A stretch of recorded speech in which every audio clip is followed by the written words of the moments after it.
ক্যাসেটটির শব্দ ধারণে এবং কম্পিউটারাইজ পরিস্ফুটনে mobile Monalisa and audio, Bagjola, Banshtala মোড়।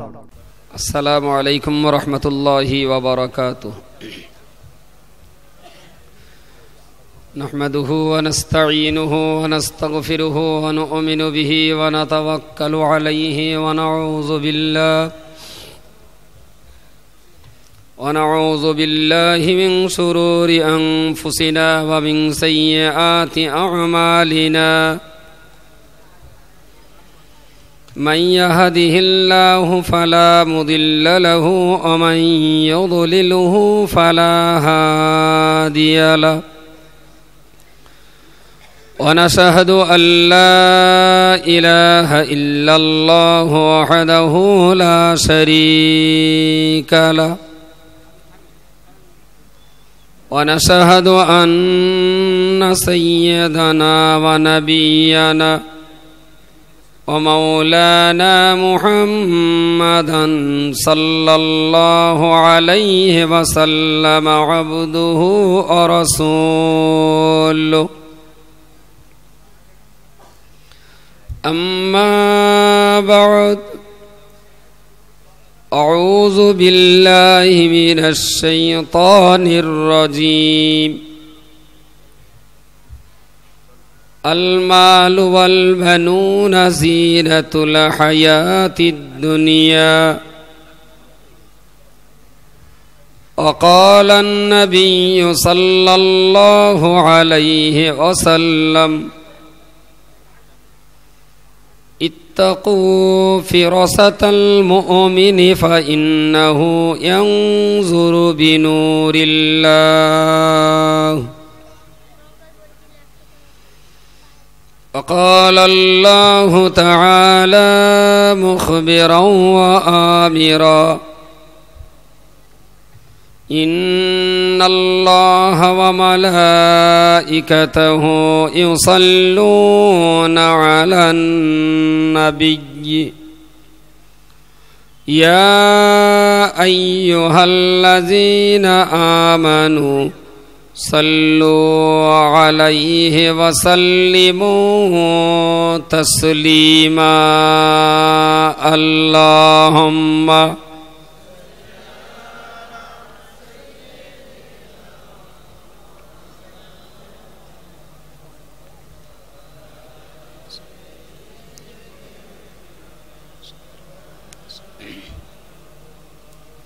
মুআজ্জাজ মুকাররম মুহতারাম, আজকের এই ইসালে সাবাব মাহফিলের সম্মানীয় সভাপতি, আমাদের অত্যন্ত শ্রদ্ধাভাজন বড় ভাইজান, সর্বোপরি এই মাদ্রাসার শিক্ষক মণ্ডলী, মোদাররিসগণ, বালিকা বিভাগের সুদক্ষ মাস্টার মশাইগণ, সেই সাথে সাথে স্থানীয় এবং দূরাগত এই মাদ্রাসার খাদিম, হিতাকাঙ্ক্ষী, সহযোগী, দিনদার, পরেজগার, আল্লাহওয়ালা, মোমেন, মুত্তাকি ভাই বন্ধু ও বাবাজিগণ, আমার অত্যন্ত স্নেহের মাদ্রাসার কচি কচি ছাত্রছাত্রী ভাই ও বোনেরা, আল্লাহ পাকের দরবারে অসংখ্য শুকরিয়া। 30 বৎসরের একটা ঐতিহ্যবাহী এই প্রতিষ্ঠানের বাৎসরিক ইসালে সাহাবের মাহফিলে বক্তা শ্রোতা হিসাবে আমরা অংশ নিতে পেরে আল্লাহর দরবারে শুকরগুজার হচ্ছি। বলুন আলহামদুলিল্লাহ। আমি কি মা কালীর দিব্যি টিব্বি বলতে বললাম নাকি? তা আলহামদুলিল্লাহ এরম হচ্ছে কেন? মনে হচ্ছে যেন আমি হিন্দু পাড়ায় আলহামদুলিল্লাহ বলতে বলিস। একটু জোরে বলেন না আলহামদুলিল্লাহ। একই কথায় ভোল্টেজ এত ভারী? খবরদার, আল্লাহর নাম, নবীর মোবারক নাম, আল্লাহর প্রশংসা সূচক, সবসময় একটু হিম্মতের সঙ্গে বলবেন। সব সময় আল্লাহর প্রশংসাটা এরকম দুর্বল অবস্থায়, জরুরি অবস্থায় হওয়াটা ঠিক বাঞ্ছনীয় নয়। খোদার নাম নেবেন তো হিম্মতের সাথেই নেবেন। বলুন সকলে আলহামদুলিল্লাহ। সর্বোপরি প্রিয় নবী সৈয়দে কাওনাইন সুলতানে দারাইন আহমদে মুজতবা মুহাম্মদ মুস্তফা সাল্লাল্লাহু আলাইহি ওয়াসাল্লামের মোবারক দরবারের প্রতি জানাই অসংখ্যবার ভক্তি, শ্রদ্ধা, দরুদ ও সালাম। আজকের এই ছেলে সাহাবের পিছনে যাদের দৈহিক মেহনত রয়েছে, আর্থিক সহযোগিতা রয়েছে, মানসিকভাবে যারা দোয়া করে এই মজলিস আর এই প্রতিষ্ঠানের জন্য আল্লাহর কাছে ফরিয়াদ করেছেন, দৈহিক, মানসিক, আত্মিক এবং আর্থিক সর্বস্তরের সহযোগী ভাই বন্ধু, বাবাজি, মায়েদের, বোনেদের, বেটিদের প্রতি আমার আন্তরিক শুভেচ্ছা ও মোবারকবাদ জানিয়ে খুব স্বল্প পরিসরের একটা বিষয়ের উপরে আলোকপাত শুরু করছি। প্রিয় রাসূল সাল্লাল্লাহু আলাইহি ওয়াসাল্লাম তিনি ইসলামের একমাত্র নবী নন। তার আগে 1,23,999 জন নবী এবং রসুল পৃথিবী থেকে অতিবাহিত হয়েছেন। সর্বশেষ হযরতে ঈসা রুহুল্লাহ আলাইহিস সালাম তাকে আসমানে উঠিয়ে নেওয়ার 500 বৎসর পরে প্রিয় রাসূল সাল্লাল্লাহু আলাইহি ওয়াসাল্লাম জন্মগ্রহণ করলেন। আর জন্মগ্রহণ করলেন তো করলেন, এমনই একটা জায়গা আল্লাহ বেছে নিলেন যে জায়গাটা গোটা দুনিয়ার ভিতরে, তামাম পৃথিবীর ভিতরে, সমস্ত জগতের ভিতরে সবচেয়ে অসভ্য, সবচেয়ে দুর্ধর্ষ, জেনা, বেবিচারী, খুন, রাহাজানি, মিথ্যা মামলা, চুরি ডাকাতি, আইন কানুন, নিয়ম শৃঙ্খলা বলে যেখানে কিছুই ছিল না, ঠিক সেই রকম একটা জায়গাকে আল্লাহ প্রিয় নবীকে পাঠানোর জন্য বেছে নিলেন। আর এটাই পৃথিবীর স্বাভাবিক নিয়ম, যেখানে বেশি অন্ধকার সেখানে বড় আলোটাই দরকার, যেখানে অন্ধকার নেই সেখানে আলোর কোনো প্রয়োজন নেই। ওই রফিক বলছিল যে আরবের লোক বড্ড বেশি আমাদেরকে ছোট জ্ঞান করে এই চিন্তায় যে তোরা সব হলি হিন্দুর বাচ্চা। ওরা কি করে ইতিহাসে পড়েছে কবে কোথায় যে তোদের বংশধর সব আগে হিন্দু ছিল, তোরা সব ক্যাঁকড়া কুচে, কচ্ছপ, সৌরগরু সব খাতিস, পরে গিয়ে পীর ফকির সুফি দরবেশদের কাছে কলমা কালাম পড়ে তোরা মুসলমান হয়েছিস। তা ঠিকই, দিলীপবাবু ডেকরেটার আলা ও বেচারা হিন্দু লোক, আমি মুসলমানের বাচ্চা, কিন্তু এখান থেকে 800 বছর আগে গেলে দেখা যাবে দিলীপদার পূর্বপুরুষ আর আমাদের পূর্বপুরুষ সব ভাই ভাই ছিল। এদেশে তো মুসলমান ছিল না। ঠিকই বলেছে, দেশের মুসলিম সবই কনভার্টেড মুসলিম, অমুসলমান থেকে ইসলাম গ্রহণ করা মুসলিম। তা সে শেখ হোক আর সৈয়দ হোক, কাজী হোক আর গাজী হোক, মন্ডল, চৌধুরী, পদ্মরাজ, এ তো আর বলার অপেক্ষা রাখে না। তো আরবের মানুষেরা, আমাদের বাঙালি মুসলমান যারা আছে সৌদিতে, এদের দেখি খুব ঠাট্টা করে যে তোরা আগে সব ক্যাঁকড়া ট্যাঁকড়া কুচে টুচে খাতিস, তোর গা বাপ ঠাকুর দাদা মরে গেলি সব শ্মশানে পড়াতো, তোরা সব আগে হিন্দু ছিলি, তোদের রক্ত হিন্দুর, তোরা তো নবী রসুল কিছু পাসনি, তোদের দেশে কোনো নবী রসুল যাই হলি। আর এটাও ঠিক, ভারতে কোনো নবী রসুলের পদার্পণ বা ধর্মপ্রচার ইতিহাসে তেমন পাওয়াও যায় না খুব একটা, আর আমরা তা শুনিও নি। সব শুনে বুঝে বাঙালির একটা উত্তর দেয় খুব ভালো, বলে শোন, আল্লাহ নবী পাঠায় কাদের জন্যে? তাহলে হেদায়েতের জন্যে। তাহলে ভারতে কোনো নবী পাঠায়নি, তার মানে আমরা মানুষ পানা ছিলাম। কথাটা বোঝা যায়নি? আমরা হিন্দু হলেও মানুষ ছিলাম, আর তোদের মতো অসভ্য বদমায়েশ পৃথিবীতে আর কেউ ছিল না। তোরা পৃথিবীর সবচেয়ে বড় বদমায়েশ ছিলি, তাই পৃথিবীর বড় নবীটা তোরকে এখানে দেওয়া হয়েছে। মক্কা মদিনার মানুষ এই কথা শুনে না, গাল হা করে না, বলে ও তার বেশি নাড়াচাড়া দিস না, তাইলে আরো পুঁতে ফেলে দেবে। ঠিকই তো, নবী তো সেখানেই প্রয়োজন হয় যেখানে অন্ধকার বেশি, যেখানে অজ্ঞতা বেশি, যেখানে নগ্নতা বেশি, যেখানে চুরি ডাকাতি আর খুন জাহার হাজারি বেশি, সেখানেই দরকার হয়। যে রাস্তায় পুলিশ ডিউটি দেয় ধরেই নিতে হবে এলাকায় ডাকাতির উৎপাত, তা নাহলে রাত্রি পুলিশের ডিউটি দেওয়ার কোনো দরকার ছিল না, কোনো দরকার ছিল না। কাঁকড়াসুতির এই রাস্তায়, বাদুড়িয়ার রাস্তায়, খোলাপতার এই দিকে, এদিকে খুব রেয়ার মাঝে মাঝে ট্রদ্দা পুলিশ থাকে। তা আমার মনে হয় সারা রাস্তায় যেদিন পুলিশ মোটেই থাকবে না সেই দিন ভালো হবে, তার বুঝে নিতে হবে দেশে আর চোর ডাকাত নেই, সেই জন্য ডিউটি দেওয়ার প্রয়োজন নেই। পুলিশ থাকা মানেই সন্দেহ, তাহলে কোনো ইনফরমেশন আছে? চুরি ডাকাতি গুন্ডামি রাহাজানি চলছে, সেই জন্য পুলিশ আছে, এটাই স্বাভাবিক। প্রিয় রাসূল সাল্লাল্লাহু আলাইহি ওয়াসাল্লাম যখন মক্কার জমিনে ইসলামের এই কলমা প্রচার করছেন, তো একদিকে যেমন কলমা প্রচার হচ্ছে, আর একদিকে শক্তি দাঁড়িয়ে গেছে, এই প্রচারটা করতে দেবে না।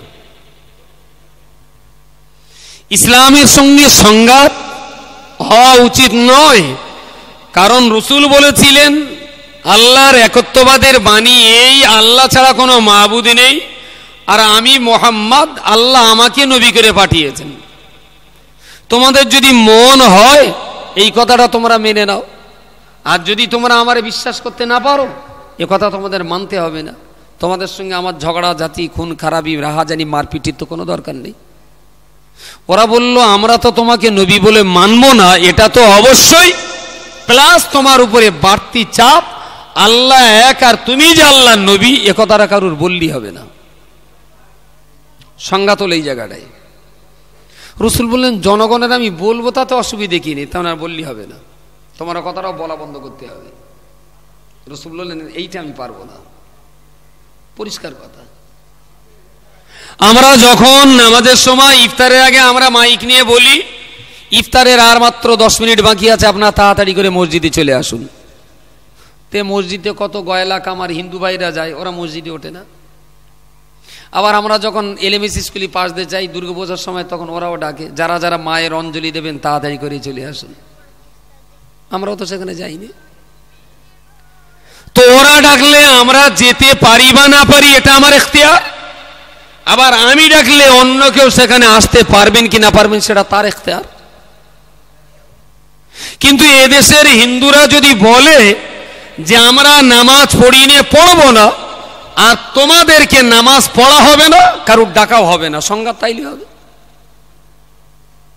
আর যদি আমাদের নামাজ পড়বার ডাকবার পথে কোনো হিন্দু যদি বাধা না দেয়, তার সঙ্গে তো সংঘাতের কোনো জায়গা নেই। উল্টে এটাও ঠিক, তারা দুর্গাপুজো, কালী পুজো, সরস্বতী হাজার পুজো করে, আমি যদি বলি তোমাদের মায়ের পুজো বছরে 13 বার করবা কি 23 বার করবা, সেটা তোমাদের ব্যাপার, কোনো সংঘাত হবে না। আর আমি যদি বলি আমি পুজো করি নে, তোমার গাও করতেই দেব না, তাহলে সংঘাত হবে। লা ইকরাহা ফিদ্দিন, ধর্মান্তকরণের ব্যাপারে কোনো বাড়াবাড়ি চলবে না, কোনো বাড়াবাড়ি চলবে না। যার ইচ্ছা সে সেই ধর্ম নিয়ে থাকবে, এ ব্যাপারে কেউ কারো উপরে জুলুম করবে না। লাকুম দীনুকুম ওয়ালিয়া দিন, তাদের চিন্তায় তারা চলবে, তোমার চিন্তায় তুমি চলবে। তাদের ধর্মের সত্যতা তাদের কাছে, আমার ধর্মের পবিত্রতা আমার কাছে।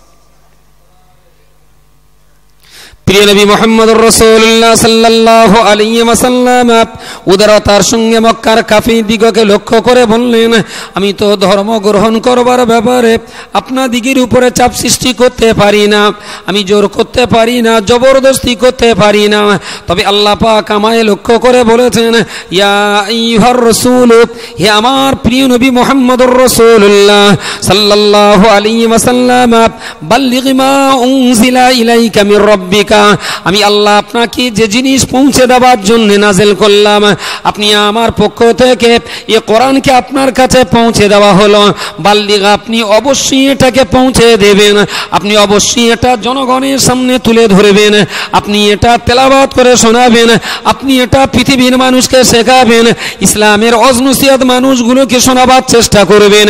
ইয়া রাসূলুল্লাহ, ইয়া হাবিবাল্লাহ, আপনি অবশ্যই মনে রাখুন, আপনার বক্তৃতা শোনার পরেতে, আপনার নসিহত শোনার পরেতে কেউ যদি ইসলাম ধর্ম কবুল না করে, কেউ যদি নামাজ না পড়ে, রোজা না করে, কেউ যদি সত্য কথা না বলে, ইসলাম যদি কেউ কবুল করতে না চায়, আমি আল্লাহ আপনার জন্য বলে দিলাম লা ইকরাহা ফিদ্দীন, আমি আল্লাহ পাক আপনার জন্য এটাও বলে দিলাম লাস্তা আলাইহিম বিমুসাইতির, আপনি জোর করে জবরদস্তি করে দারোগা লাঠি ধরে মানুষকে কলমা পড়াবেন, আমি আল্লাহ পাক আপনাকে দারোগা করে পাঠাইনি। তবে বাল্লিগি, আপনার দায়িত্ব পৌঁছে দেওয়ার, জনগণের কাছে তুলে ধরবার ডিউটি আপনার। কে নেবে আর কে নেবে না এ দায়িত্ব আপনার নয়, আপনার দায়িত্ব শুধু জনগণের সামনে তুলে ধরার যদি এই দিন তুলে ধরার পরেও যদি তারা ইসলামকে কবুল না করে, ফায়ুআযযিবুহুল্লাহুল আযাবাল আকবার, তাদের শাস্তি দেওয়ার জন্য আমি আল্লাহ রেডি আছি। শাস্তি দেওয়ার অধিকার আপনার নেই। ধর্ম না মানলে আপনি শাস্তি দেবেন? আপনি কি আল্লাহ? পৃথিবীটাকে আপনি সৃষ্টি করেছেন, তাই ইসলাম না মানলে তার শাস্তিটা আপনি দেবেন? দুনিয়াটা আমার, আসমানটা আমার, চাঁদটা আমার, সূর্যটা আমার, তাদের খাওয়াই আমি, পড়াই আমি, বাঁচাই আমি। তো তারা যদি আমার দিন না মানে ওদের কি শাস্তি দিতে হয় না সেই চিন্তা আমি করবো, এই চিন্তা করার অধিকার আপনার নেই। আপনার দায়িত্ব শুধু প্রচার করবার। কথা বলো না। প্রিয় নবী মুহাম্মদুর রাসূলুল্লাহ সাল্লাল্লাহু আলাইহি ওয়াসাল্লাম মক্কার কাফেরদিগকে লক্ষ্য করে বললেন, ওরে অথবা ওরে সাহেবা আবু সুফিয়ান, আবু লাহাবের দলেরা, আমি তোমাদের কলমা পড়তে কোনোদিন জবরদস্তি করতে পারি না, আমি তোমাদের জোর করতে কখনো পারি না। মন চাই ইসলাম কবুল করতে পারেন, মন না চাইলে ইসলাম আপনি কবুল করবেন না। আপনার সঙ্গে আমার কোনো দিনের সঙ্গে সংঘাত হবে না, আপনার সঙ্গে ঝগড়া হবে না, আপনার সঙ্গে কোনোদিন মারপিট হবে না। আমার সময় মতো আমি নামাজ পড়ব, আপনার সময় মতো আপনি পূজা অর্চনা করবেন, আমি আপনার পূজা করব না, আপনিও আমার নামাজ পড়বেন না, আমি আপনার পূজার কোনো ক্ষতি করব না, আমার নামাজে আপনি কখনো বাধা দেবেন না। হে আল্লাহর বান্দা, মনে রাখুন, মক্কার অথবা সাহেব তায়েবা ওরা এক বাক্যে প্রতিরোধ করার জন্য দাঁড়িয়ে বলল, মুহাম্মদ না না, আমরা তো ইসলাম কবুল করব না। সঙ্গে তোমাকে এটাও বলছি, ইসলামের কলমা তোমাকে কাউকে বলা হবে না, তুমি কাউকে বলতে পারবে না, কাউকে তুমি নবী বলে প্রচার করতে পারবে না। আল্লাহ এক বলে এই কলমা তুমি কাউকে শোনাতে পারো না, কারোর বলতে পারবা না যে আল্লাহ এক আর তুমি আল্লাহর নবী। হুজুর বললেন, এইটা যদি শোনারও বন্ধ করতে হয় তাহলে আমার তো জন্ম নেবার কোনো দরকারই ছিল না। আমি তো জন্ম নিয়েছি এই কথাটা বলার জন্যে। তোমরা আমার বলতে দেবে না, বললো না বলতে দেবে না, আমরা মিটিং সিটিং করে ঠিক করেছি তোমার মুখ বন্ধ করতে হবে, আল্লাহ এক আর তুমি যে নবী এ কথা বললে হবে না। রাসূলুল্লাহ বললেন, দেখুন, শক্তিতে হয়তো আমি আপনাদের সঙ্গে মারপিট করে পারবো না, আমি দুর্বল তো, অসহায় তো, আমার সঙ্গে লোক কটা যে আমি তোমাদের সঙ্গে ঝগড়া করতে যাবো, আমি পারবো না। তবে এটা কিন্তু ঠিক, আপনারা যদি আমাকে হত্যা করেন, আপনারা যদি আমাকে দেশ থেকে তাড়িয়ে দেন, আপনারা যদি আমাকে কোণঠাসা করেন, আপনারা যদি আমাকে জীবন্ত গুলি করে হত্যা করেন, আমি মুহাম্মদ মরার জন্য তৈরি আছি। ইসলামের কলমা প্রচার করা আমি কখনো বন্ধ করতে পারি না। বলুন সকলে সুবহানাল্লাহ, আর একটু জোরে বলবেন সুবহানাল্লাহ। আচ্ছা, রাসূলুল্লাহর হিম্মতটা কি বলুন দিন। গোটা সমাজ একদিকে, মক্কা শরীফের 100 মানুষের ভিতরে 99.5টা মানুষ একদিকে। টোটাল জনসংখ্যার হিসেব যদি করা হয় 0.5% নবীর পক্ষে ছিল না। তখন তো ইসলামের প্রথম যুগ, সবেমাত্র কলমা পড়েছেন বেলাল, সে সামনে দাঁড়াতে পারে না, চুরি চুরি করে থাকে উমাইয়ার বাড়ি, সে তো উমাইয়ার কেনা চাকর, সে প্রকাশ্য আজও বলতে পারি যে আমি কলমা পড়েছি। কলমা পড়েছেন হজরতে আলী, সে তো ছেলে মানুষ, বয়সে তখন নাবালক, হজরত আলীও বুকুচু করে দাঁড়াবার হিম্মত তখনও হয়নি। কলমা পড়েছেন হজরতে আবু বকর, তিনি রাসূলুল্লাহর একমাত্র সঙ্গী। হজরত ওমর তখনও পর্যন্ত ইসলামের কলমা পড়েননি, ওমর তখনও পর্যন্ত ইসলামের ঘোর শত্রু, ইসলামের ঘোর দুশ্মন। ওমর তখনও কলমা পড়েনি। রাসূলুল্লাহ খুব চিন্তায় পড়লেন, কি হবে, এরা প্রচার করতেই দেবে না। একেবারেই পারিবারিক প্রতিবেশীদের সঙ্গে রাসূলুল্লাহর এই দ্বন্দ্ব ফাসাদ লেগে গেল। হুজুর কিছুটা হলেও একটু দমে গেলেন, মানে শুধু একটু সময়ের অপেক্ষা, একটু মওকা নিলেন, একটু অপেক্ষা করে কাবা শরীফের দোয়ারের ধারে যে একদিন খুব কাঁদলেন। এত কাঁদছেন রাতের অন্ধকারে, কেঁদে কেঁদে কেঁদে কেঁদে রাসূলুল্লাহ চোখের পানি শুকিয়ে যাবার তাল। দীর্ঘ সময় কেঁদে বললেন, আল্লাহ তুমি যে আমার দায়িত্ব দিয়েছে এই কলমা প্রচার করবার, কিন্তু এরা তো আমার মুখ বন্ধ করতে চায়, আর আমি যদি মুখ বন্ধ না করি এরা তো আমার উপরে জুলুম করবে, আল্লাহ এরা তো আমাকে মারবে, এরা তো তাড়িয়ে দেবে, আমাকে কোণঠাসা করবে, বয়কট করবে, আমি ইসলামের এই বাণীটা প্রচার করব কি করে। আল্লাহ, মক্কা শরীফের 2টো পালোয়ান, মক্কার মুখপাত্র 2টো, একটা হলো আবু জেহেল আর একটা হলো ওমর। আল্লাহ, আবু জেহেল আমার বিরোধী, ওমর আমার বিরোধী। মালিক, আমার এই ইসলামটা প্রচার করার স্বার্থে আমার এই সত্যের পিছনে তুমি একটুখানি শক্তি জোগাও। আল্লাহ, আমার এই সত্যটা তুলে ধরবার মতো একটা শক্তি তুমি অন্তত আমার পিছনে দাও আল্লাহ, হয় আবু জেহেলকে আমার পিছনে দাঁড় করাও, না হলে ওমরকে আল্লাহ আমার পিছনে দাঁড় করাও। এই দুটো শক্তির ভিতরে যে কোনো একটা শক্তি যদি তুমি আমার পিছনে দাঁড় করিয়ে দাও, আল্লাহ আমি গোটা আরব ভূমির এক প্রান্ত থেকে আর এক প্রান্ত পর্যন্ত ইসলামের বাণী পৌঁছে দেওয়ার দায়িত্ব তুলে নিলাম। সুবহানাল্লাহ। অন্তত মানসিকভাবে একটু শক্তি পাওয়ার জন্য আল্লাহ দুটোর ভিতরে একটা অন্তত আমারে দাও। রাতের শেষ প্রান্ত পর্যন্ত উনি কাঁদলেন, কেঁদে কেঁদে ফজর হওয়ার অক্তের আগে উনি বেরিয়ে গেলেন ঘরে। কাবা শরীফের দেওয়াল ধরে জনসমক্ষে কাঁদার অধিকার ছিল না মোহাম্মদের। যে কাবাটা মোহাম্মদের জন্য তৈরি, যদি মোহাম্মদ তৈরি না হতো কাবা, লাউলাকা লামা খালাকতুল আফলাক, যদি মোহাম্মদ তৈরি না হতো আসমানও হতো না, কাবাও হতো না, জমিনও হতো না, ফেরেশতা জিন ইনসান কিছুই তৈরি হতো না। সেই কাবা সারা পৃথিবীর মানুষের কেবলা, তামাম দুনিয়ার মানুষ কাবার দিকে মুখ করে নামাজ পড়ে, এটা আমরা জানি। গোটা বিশ্বের মুসলমানদের কেবলা হলো কাবা শরীফ। পৃথিবীর মুসলমানের কেবলা যদি হয় কাবা বাইতুল্লাহ, কসম খোদা করে বলছি কাবা বাইতুল্লাহ কেবলা হলো মুহাম্মাদুর রাসূলুল্লাহ। মুহাম্মাদের চরণ ধুলিতে কাবার ইজ্জত। মুহাম্মদ যদি জন্ম না নিতেন কাবাও তৈরি হতো না, কাবার ইজ্জতের কোনো প্রশ্নই ছিল না। খুব দোয়া করে করে উনি চলে গেলেন। পরের দিন সকালেই কাবা শরীফের চত্বরে মিটিং বসছে। পরের দিন সকালেই কাবার চত্বরে মিটিং ডেকে দিল আবু জেহেল। মিটিং ডেকেই একদম খুব জলদ গম্ভীর ঘরে অগ্নিশর্মা হয়ে কাবা শরীফের যে জায়গাটায় সোনার দেওয়াল আছে ওই জায়গাটায় টুল লাগিয়ে দিলেন আবু জেহেল। সেই টুলের উপরে দাঁড়িয়ে কাবার দেওয়ালে হালান দিয়ে ডান হাত দিয়ে বাম ডানধারের কোণটা ধরে খুব হিম্মতের সঙ্গে বললেন, আরে মক্কার জনগণ, মোহাম্মদের মতো একটা ফুসকে ছেলে এখানে আমাদের দীর্ঘদিনের বিশ্বাসে আঘাত করে বলবে যে আল্লাহ এক আর মোহাম্মদ নাকি সেই আল্লাহ নবী। তোমরা এতটা মানুষ আছো, সেই মোহাম্মদকে জব্দ করতে পারো না কেউ? আবু জেহেল সবাইকে ডেকে খুব রক্ত গরম করে একটা ভাষণ দিয়ে দিল, টকবক করে রক্ত পড়বে। আজকে সকাল থেকে সন্ধ্যার ভিতরে আমি আবু জেহেল চাই এই হাজারো নরনারীর ভিতরে এমন কোন কি হিম্মতওয়ালা বীর পুরুষ মক্কায় জন্ম নেয়নি যে ছেলেটা ছুটে যে মুহাম্মাদের মাথাটা কেটে আমার কাছে জমা দেবে বেলা ডোবার আগে। গোটা মজলিস নীরব, আর রা শব্দটা সরে না। আছে হাজার মানুষ, মাথা কাটতে যাবে কে? কাটার মতন ক্ষমতা অনেকই আছে। এরা মারপিট করতে তারা খুব ভালোবাসে, মারপিট করতেও তারা। একটা উটের বাচ্চা নিয়ে যে জাতি 40 বছর লড়াই করতে পারে, উটের বাচ্চা, ও পাড়ার উটের বাচ্চা এ পাড়ার ছেলেরা মেরে ফেলেছে। ইনে ঝগড়া শুরু হলো।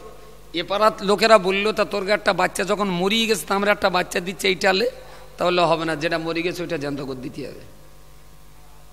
তার পুরো পায়ে পাতে ঝগড়া বাঁধানো। এই পায়ে পা দিয়ে ঝগড়া বাঁধিয়ে একটা উটির বাচ্চা নিয়ে একদম বংশ পরস্পর টানা 40 বছর লড়াই করেছে। 40 বছর। ওরা কি যাতাই খেঁজো না হলি আর নবী ওখানে এসে কি জিনিস ছিল ওরা? তাহলে উটের বাচ্চা নিয়ে 40 বছর ঝগড়া করে যারা, হ্যাঁ সত্যিই তো। সেই তারাই আজকে মুহাম্মাদের মাথা কাটার জন্য বলছে, কিন্তু মাথাটা কাটতে যাবে কে? এই যে 1000, 2000, 5000 মানুষ যারা আবু জেহেলের মিটিংয়ে এসছে, এদের প্রত্যেকটা মানুষ মুহাম্মাদের সমাজ সেবার খেদমতের কাছে ওরা দেনদার। বলুন সকালে সুবহানাল্লাহ। আমার মা শরীর খারাপ হয়েছিল, কেউ দেখিনি, মুহাম্মদ ঘাড়ে করে হসপিটালে নিয়ে গিয়েছিল। আমার মেয়ের বিয়ে হচ্ছিল না, কেউ দেখিনি, মুহাম্মদ চাঁদাপত্র তুলে আমার মেয়ের বিয়ের ব্যবস্থা করে দিয়েছিল। রাস্তার ধারে আমাকে লোকে ধরে টাকা কেড়ে নিচ্ছিল, চিৎকার করে কাউকে পাশে পাইনি। মুহাম্মদ যে বুক পেতে দিয়ে ডাকাতির হাত থেকে আমাকে বাঁচিয়ে দিয়েছিল। এই 1500-2000 মানুষ যারা আবু জেহেলের ডাকে এসেছে, এরা প্রত্যেকেই মুহাম্মাদের অতীত আচরণের কাছে তারা ঋণগ্রস্ত হয়ে আছে। কারো সাহস হলো না মুহাম্মাদের এগেনস্টে তলোয়ার ধরার। ধর্মের ফেরা আছে, কিন্তু আদর্শগতভাবে এরা রাসূলুল্লাহর কাছে ঋণগ্রস্ত হয়ে আছে। কখনোই তারা কেউ গেল না। শেষমেশ সবাই যখন নীরব নিস্তব্ধ, গালটা হা করে না, আবু জেহেলের ভিতরে সন্দেহ তৈরি হলো যে মোহাম্মদের শত্রু বোধহয় একমাত্র আমি, আর এরা সব বোধহয় চুপি সাড়ে মোহাম্মদের পুকুরে জল খেয়ে রেখেছে। তাহলে আমি এত বিষাক্ত বক্তৃতা দিয়ে গরম করলুম, এরা একটা গরম হয় না? এরা মারির জন্য কেউ কথা বলে না, চিৎকার করে বলেই ফেললো যে তোমরা এতটা মানুষ আছো, তোমরা কি মোহাম্মদের ধর্ম কবুল করেছো? ওরা বলল না। তাহলে সেই মোহাম্মদকে মারির কথা বলছি, তোমরা নীরব কেন? বললো বড়াব্বা, গর্তর ভিতরে তুমি না পড়ে গিয়েছিলে? তাহলে হ্যাঁ, তুলেছিল কেডা? তাহলে মোহাম্মদ। বলে তুমি এত বড় বিশ্বাসঘাতক যে মোহাম্মদ গর্ত থেকে তোমার ডেঙ্গায় তুলে দিলে, তুমি সেই মোহাম্মদকে মারির প্রস্তাব দাও? তোমারও তো লজ্জা শরমের পানি পেটে থাকা উচিত। লিডার সে, এতেও তার লজ্জা হলো না, মারতেই হবে মোহাম্মদকে। আবু জেহেল শেষ পর্যন্ত টাকার লোভ দেখিয়ে বলল, হে মক্কার মানুষেরা, তোমাদের বাপ ঠাকুর দাদা 14 পুরুষের ধর্মকর্ম বন্ধ করে দিয়ে তোমরা এক আল্লাহর কলমায় বিশ্বাস করবে, মোহাম্মদ আল্লাহর নবী বলে দাবি করবে, আর সেই ধর্ম অনুযায়ী তোমরা জীবন যাপন করবে। এই মুহূর্তে যদি মোহাম্মদকে হত্যা করতে না পারো, তাহলে চিরকালের মতো তোমাদের ইতিহাস কিন্তু বিলুপ্ত হয়ে যাবে। হে মক্কার মানুষেরা, তোমরা বলো, আমি আবু জেহেল ঘোষণা করে বলছি, মোহাম্মদকে যে কেউ মোহাম্মদের মাথা কাটতে পারবে, আমি 100 উট তাকে পুরস্কার দিয়ে দেব, 100 উট পুরস্কার দিয়ে দেব। কেউ কি তোমাদের ভিতরে আছে মোহাম্মদের মাথা কাটবে? না না না না, কারোর মুখে কোনো রকমের শব্দটি শুনল না। এবারে ঘটনা কোন দিকে গড়িয়ে গেল? আবু জেহেল আবার নতুন করে প্রস্তাব দিয়ে বলল, ওরে মক্কার মানুষেরা, মোহাম্মদের মাথা কাটার জন্য আমি বলছি, সত্যি যদি তোমরা মোহাম্মদের মাথা কাটতে না চাও, তাহলে আমি পুরস্কার দিলাম 1000 উট। এতেও যদি তোমরা কেউ তৈরি না হয়, আমি আবু জেহেল নতুন করে তোমাদের জন্য আবার বললাম, 1000 উটের সঙ্গে 1000 স্বর্ণ মুদ্রাও তোমাদের পুরস্কার দেওয়া হবে। 1000 স্বর্ণ মুদ্রা, একটা মুদ্রার দাম গড়পড়তায় আমি যদি 1 ভরি ধরি, তাহলে এখন কিছু কম বেশি প্রায় 40,000। ইন্ডিয়ান সোনা 32,000 টাকা ভরি, মানে সৌদি সোনা 40,000 টাকা ভরি। কারণ এখানকার সোনা 16 ক্যারেট 18 ক্যারেটের, আর সৌদি আরবের সোনা একদম নির্ভেজাল 22 ক্যারেটের।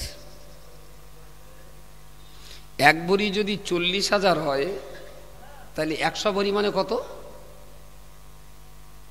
তাড়াতাড়ি বলেন। একটা যদি 40,000 হয়, তাহলে 100টা কত? 40 লাখ। আর 100 উটের দাম কত? এখনকার বাজারে একটা উট যদি 10,000 হয়, 10,000 যদি হয়, তো 100 উটের দাম, 100 উটের দাম কত? 10 লাখ। ওখানে 40 লাখ, এখানে 10 লাখ। টোটালে মোহাম্মদের মাথা কাটার পুরস্কার কত? 50 লাখ। মোহাম্মদের মত পথে আছি খুব পাকাপোক্তভাবে, মজবুতভাবে, সেই দিন মনে হবে যেদিন আমাদের মাথা কাটার জন্য কেউ 1 কোটি টাকার রেট দেবে। সেই দিন বুঝবো যে ভেতরে ইমান আমানের টদ্দাকা আছে।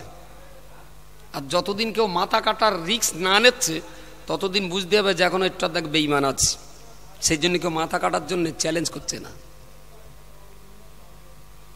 আল্লাহর বান্দা মনে রাখুন, তৎকালীন যুগে রাসূলুল্লাহর মাথা কাটার জন্য যদি কিছু কম বেশি 50 লক্ষ টাকা পুরস্কার ঘোষণা করা হয়, সবাই যখন নীরব নিস্তব্ধ জায়গায় দাঁড়িয়ে রয়েছে, ঠিক ওই রকম একটা সময়তে কেউ যখন রা শব্দ সরায় না, ফারুক আজম ওমর রাদিয়াল্লাহু তাআলা আনহু মক্কার ভিতরে দুটোই তো জেদি পালোয়ান ছিল, দুটোই জেদি পালোয়ান বীর ছিল, যারা সমাজপতি, যারা সমাজের মোড়ল মাতব্বর, যারাই সমাজের শেষ কথা বলবে, তারা একজন তো বক্তৃতার মঞ্চে দাঁড়িয়ে, অপরজন তো ফারুক আজম খাত্তাবের পুত্র ওমর।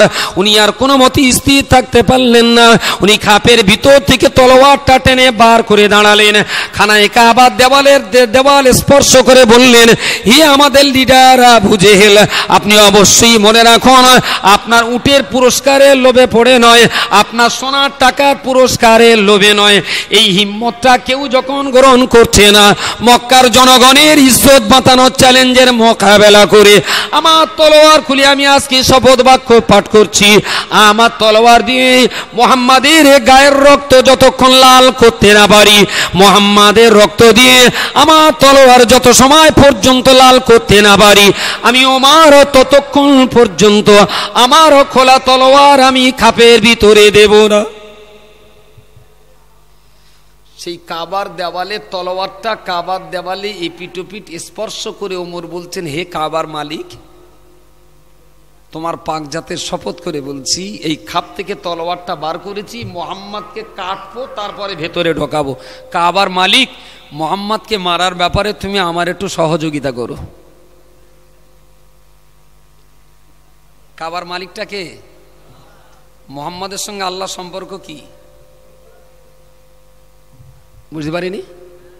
আমার মাথায় হাত দিয়ে কেউ বলে যাচ্ছে, খোকা তুমি আমার একটু সহযোগিতা করো, আমি একটু যাচ্ছি। আমি কোথায় যাচ্ছি? তাহলে শামসুর রহমানের মারবো। তাই আমি বলি, শালা আরে হারামির জাত, সে কেটা আর আমি কেটা তুই জানিস না? আমার তো ধৈর্য কম, আল্লাহ তো আমার মতন কাঠ খেজো না। আল্লাহর কাবায় হাত দিয়ে শপথ করছে নবীকে মারার, তখনও আল্লাহ ধৈর্যশীল। জোরে সোরে বলুন সুবহানাল্লাহ। টিট ফর ট্যাট আল্লাহ কোনো অ্যাকশন নিচ্ছেন না। ঠিক আছে, যাক যাক না, কতদূর যাবে। কাবা শরীফের দেওয়ালে স্পর্শ করে শপথ নিয়ে ওমর বেরিয়ে গেল। গোটা সমাজ নীরব নিস্তব্ধ স্তম্ভিত হয়ে গেল। ওমর যখন দায়িত্ব নিয়েছে, মুহাম্মাদের আর বাঁচার কোনো কায়দা নেই। মুহূর্তের ভিতরে খবরটা বাতাসে উঠে গেল। হযরত ওমর রাদিয়াল্লাহু আনহুর এই ঘটনা রাসূলুল্লাহর কাছে সংবাদটা পৌঁছে দিলেন খুব চুপিসারে হযরতে আলী। সংবাদ শুনেই হযরতে আলী একটা গুপ্ত জায়গায় পাহাড়ের আড়ালে একটা কুঁড়ে ঘরের ভিতরে রাসূলুল্লাহকে রেখে হযরত আবু বকর, হযরত আলী আর 5-7 জন সাহাবী ঘরের ভিতরে, ওরা খুব আল্লাহ বিল্লাহ করছেন। শুধু ভয় একটাই, ওমর দায়িত্ব নিয়েছে। ওমর যা করে তা করেও দেখা এখন উপায় সেই ওমর রাসূলুল্লাহকে সন্ধানে বেরিয়েছেন। ঠিক কিছু দূর যাওয়ার পরেই ওর বোন ফাতেমার বাড়ি, ওর বোনাই সাইদ, সে হলো ওর বোনাই। পথের সংবাদ যার সঙ্গে দেখা হলো তার নাম হলো নঈম। নঈম তো শুনেছে যে এই কাণ্ড, নঈম আগেই কলমা পড়েছে। বললো, ওমর কোথায় যাবে? তাহলে মুহাম্মাদের সন্ধান বলতে পারো, আমি ওর শিরোচ্ছেদ করতে যাচ্ছি। কেন? তাহলে মুহাম্মদ এক আল্লাহর কথা বলে, আমরা বারবার বলেছি এটা বলিস নে, তবু সে শোনে, তাই তার খুন করতে যাচ্ছে। তাহলে মুহাম্মাদের জন্য এই অন্যায়তে খুন করতে হয়, তো সে অন্যায়টা তো তোমার বোনও করে, তোমার বোনাইও করে। তোমার বোনও বলেছে আল্লাহ এক, তোমার বোনাইও বলেছে আল্লাহ এক। তাহলে পর শাসন করার আগে ঘর শাসন করা ভালো ছিল। মুহাম্মদ বললি তার শাস্তি হবে, তোমার বোন বললি শাস্তি হবে না, এটা কোন দেশি কথা? ওমর বললেন, আমার বোন যে কলমা পড়েছে, বিশ্বাস করুন এটা আমি জানি না। বলছে, আমার কাছে খবর আছে তোমার বোন বোনাই কিন্তু ইসলামের কলমা পড়েছে। চলে গেলেন। আল্লাহর বান্দা মনে রাখুন, ফারুক আজম ওমর রাদিয়াল্লাহু তাআলা আনহু এবার তিনি নিজের হযরত রাসূলুল্লাহকে হত্যা করবার রাস্তা ত্যাগ করে নিজের বোনের বাড়ি ধরে বোনের বাড়িতে তিনি পৌঁছে গেলেন। হযরত ওমরকে লক্ষ্য করবার সঙ্গে সঙ্গে তার বোনটা ফাতেমা ভীত সন্ত্রস্ত অবস্থাতে তড়ি ঘড়ি করে যেন তিনি ঘর থেকে নিচে নেমে এলেন। বোনাই লক্ষ্য করে বললেন, ও ফাতেমা, আমার বোন, তুমি বলো আমার কাছে একটা চূড়ান্ত সংবাদ পৌঁছে গেছে। ফাতেমা কোন রকমের রাগ ডাক না করে সোজা সাপটা উত্তর দিয়ে কি তুমি আমায় বলবে, আমি শুনেছি তুমি আমার সহোদর বোন, আমি শুনেছি তুমি নাকি মুহাম্মাদের শিষ্যত্ব বরণ করেছো, তুমি নাকি কলমা পড়েছো। তাহলে তুমি নাকি কলমা পড়েছো? ওমর বোন বললেন, কোন রকম তঞ্চকতা নয়, একদম সোজা সাপটা বললেন, কলমাটা না ভাই আমার খুব ভালো লেগেছে, ভীষণ সুন্দর কথা, এত মিষ্টি বাণী, এত সুন্দর কথা আমি জীবনে কখনো শুনিনি।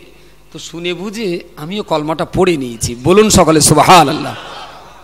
ওর বোন কিন্তু জানে যে আমার বোনাই আমার নবীকে মারতে বেরিয়েছে, আর আমি কলমার কথা বললি আমার বোন, আমার ভাই আমার সহজে ছাড়বে না। শুধু যদি মুখে দাড়ি না থাকে, পকেটে টুপি না থাকে, গোবরডাঙ্গা বনগা হাবড়ার দিকে যদি রাত্রিবেলা হিন্দুরা ধরে, হয়তো মুসলমান ধরি কাটবে দুটো, তা যদি ধরে জিজ্ঞেস করে, এই ঠিক করে বলে হিন্দু না মুসলমান, ঝোঁকে বলে হয়তো বলে ফেলে দেবে আল্লাহর ক্রিয়া আমি হিন্দু। আমাদের যেরকম ইমান। এত বড় হিম্মত ভদ্র মহিলা ফাতেমা, জানে সত্য কথা বললে আমাকে মারবে, কাটবে, হত্যাও হতে পারে, কোন রকমের তঞ্চ কথা না করে বলে দিলেন যে আমি কলমা পড়েছি। এখন ওমরের সামনে হিম্মতের এই কথাটা বলতে ওমরের পেস্টিজি লেগে গেছে। আরে যে বোন আমার সামনে কোনদিন গাল ফাঁক করার সাহস পায় না, তার আজকে এত হিম্মত, তো মার। কথা শেষ হতেই মার তলোয়ারের উল্টো পিঠ দিয়ে মারতে মারতে বোন ফাতেমার গোটা দেহটাই রক্তাক্ত হয়ে গেল, গোটা দেহ তার রক্তাক্ত। তখনও পর্যন্ত তিনি এক কথা বলছেন, বলছে এই কথাটার প্রতি তোর এত ভক্তি কেন, এত মহাব্বত কেন? আমি এত মারছি, তুই কলমাটা ছাড়তে পারিস না? এক কথায় জবাব দিয়ে বললেন, ভাই মার যা হওয়া সে তো হয়েই গেছে, আর আপনার গায়ে যতক্ষণ ক্ষমতা আছে আপনি মারতেই পারেন। তবে এটা ঠিক, আপনার তলোয়ার দিয়ে আপনি আমারে কেটে কেটে মাছের দাকা বানাতে পারেন, কিন্তু আমার জবান থেকে ইসলামের কলমাটা কেড়ে নেবার ক্ষমতা আপনার নেই। জোরে বলবেন না সুবহানাল্লাহ। আপনার হিম্মত আছে আমার গলা কাটার, আপনার ক্ষমতা আছে আমার হাত পা কেটে দেওয়ার, আপনার ক্ষমতা রয়েছে চোখ কান নাক মুখ কেটে বিচ্ছিন্ন করে দেওয়ার। আল্লাযী নাফসি বিয়াদিহি, যে আল্লাহর হাতে আমি ফাতেমার জীবন নির্ভর করছে, যে জবান দিয়ে সে আল্লাহর একত্ববাদকে প্রশংসাকে আমি স্বীকার করেছি, আমার সেই জবান দিয়ে ওই কলমাকে কখনো অস্বীকার করতে পারি না। তাতে তোমার যা ইচ্ছা তুমি করতে পারো। ওমর বুঝেই নিলেন যে এরপরে মারলেও মরিয়ে যাবে, এরপরে আরো বাঁচার কোনো সম্ভাবনা নেই। তখনই ওমরের মনে একটু চিন্তা হলো, আচ্ছা তোদের কি দেখে এত ভালো লেগেছে, কিসের জন্য এত ভালো লেগেছে? বললো তালি তোমাকে একটু কাছে আসতে হয়। বললো কেন? বললো আমার কি দেখে ভালো লেগেছে সেটা তালি তোমার একটু বুঝতে হয়। তাহলে আমি সেটাই তো বুঝতে যাচ্ছি। তাহলে গোসল করে এসো, হাত মুখ দিয়ে ভালো করে উজু করে এসো, কারণ কুল্লু মুশরিকুনা নাজাসুন, প্রত্যেকটা মুশরিক তারা জাতিগতভাবে নাপাক, ওরা গোসল ওজুর মশলা জানে না। নাকে পানি দিয়ে গালে পানি দিয়ে কুলি করে গড়গলা করে টোটাল দেহটা ধুয়ে আসুন। ধুলেনও তাই, জামা কাপড় দেওয়া হলো পরলেনও তাই, হাতে তুলে দিলেন কোরআন শরীফের আয়াত লেখা ছোট্ট একটা পাথরের টুকরা। বলুন সকলে সুবহানাল্লাহ। সেদিনকার কোরআন তো এইরকম কোরআন ছিল না যে একটা বই তুলে দিলে 30 পারা। তখন তো কোরআন শরীফ পাথরে লেখা হতো, গাছের ডালে, ঘরের চৌকাঠা, জানলার পাল্লায়, যিনি যেখানে পারতেন কোরআনের আয়াত লিখে রেখে দিতেন। এই বই সাহাবীদের জমানায় ছিল না, অনেক পরে তৈরি হয়েছে। আম্মা জান ফাতেমা রাদিয়াল্লাহু তাআলা আনহা কোরআন শরীফের পাথরের উপরে কোরআনের আয়াত লেখা নস্কা টুকরা সিলেটটাকে নিজের একান্ত সহোদর ভাই হযরত ওমরের হস্তে যখন তুলে দিলেন, উনি সুন্দর করে সেটা তেলাওয়াত করা শুরু করলেন। আল্লাহর কোরআন আরবি ভাষায়, কোরআনটা যেমন আরবি ভাষায়, ওমরের মাতৃভাষাও তেমন ছিল আরবি। উনি এক চান্সে সুন্দর করে যেমন পড়তে পারলেন, তেমন তিনি তার মানে মতলব হৃদয়ঙ্গম করতে সক্ষম হলেন। আরবি ভাষী মানুষ, আরবের কোরআন তিনি পড়বেন। আল্লাহ পাকের কোরআনের যে অংশ বোন ফাতেমা নিজের ভাইয়ের হাতে তুলেছিলেন, ওর উপরে আয়াতটাই লেখা ছিল লা ইলাহা ইল্লা আনা ফাবুদুনি, লা ইলাহা ইল্লা আনা, আমি এক আল্লাহ ছাড়া দ্বিতীয় কোনো মাবুদ নেই। অতএব হে দুনিয়ার মানব মণ্ডলী, তোমাদের জন্য বুদ্ধিমানের কাজ হবে আমি এক আল্লাহর ইবাদত করা। ওয়া আকিমিস সালাতা লিযিকরি, সত্যি যদি আমার জিকির করতে হয় তাহলে নামাজের ভিতর দিয়ে তোমাদের উচিত আমাকে ডাকা। জোরে সরে বলুন সুবহানাল্লাহ। লা ইলাহা ইল্লা আনা ফাবুদুনি, আমি এক আল্লাহ ছাড়া দ্বিতীয় কোনো মাবুদ নেই। হযরত ওমর ওই আয়াতটা পড়ছেন, লা ইলাহা ইল্লা আনা ফাবুদুনি ওয়া আকিমিস সালাতা লিযিকরি, লা ইলাহা ইল্লা আনা ফাবুদুনি ওয়া আকিমিস সালাতা লিযিকরি, লা ইলাহা ইল্লা আনা ফাবুদুনি ওয়া আকিমিস সালাতা লিযিকরি। হযরত ওমর তেলাওয়াত করেই যাচ্ছেন। হযরত ওমর নিজেও জানে না যে এই আয়াতটা বারংবার তেলাওয়াত করতে করতে ওমরের চোখের পানিতে বুকের জামা ভিজে যাচ্ছে। বলুন সকলে সুবহানাল্লাহ। দীর্ঘ সময় পরে তার মোহভঙ্গ হলো। আমি তো অন্য উদ্দেশ্যে বেরিয়েছিলাম, আমি তো বেরিয়েছিলাম মুহাম্মাদের মাথা কাটবো, তাই সময় তো এখানেই পেরিয়ে গেল। কোরআনের আয়াতটা বুকের মাঝখানে ধরে আর বুকের মাঝখানে জড়িয়ে ধরে শুধু কাঁদছেন আর বলছেন, আহারে যদি এই আয়াতটা ফাতেমা আমায় না পড়াতো, আমি তো মোহাম্মদকে মারারি করতে যেতাম।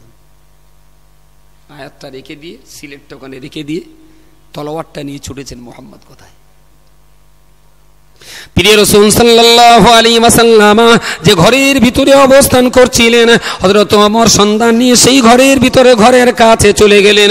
দরজায় যে টকটক করে ঘা দিয়ে জিজ্ঞেস করলেন ভিতরে কি মোহাম্মদ রয়েছেন? নবী আমার ভিতর থেকে জবাব দিয়ে বললেন, জি হ্যাঁ আমি আছি। নবী প্রশ্ন করে বললেন, মান আনতা ইয়া আব্দুল্লাহ, হে আল্লাহর বান্দা, ঘরের দরজার বাইরে আপনি কে দাঁড়িয়ে আছেন?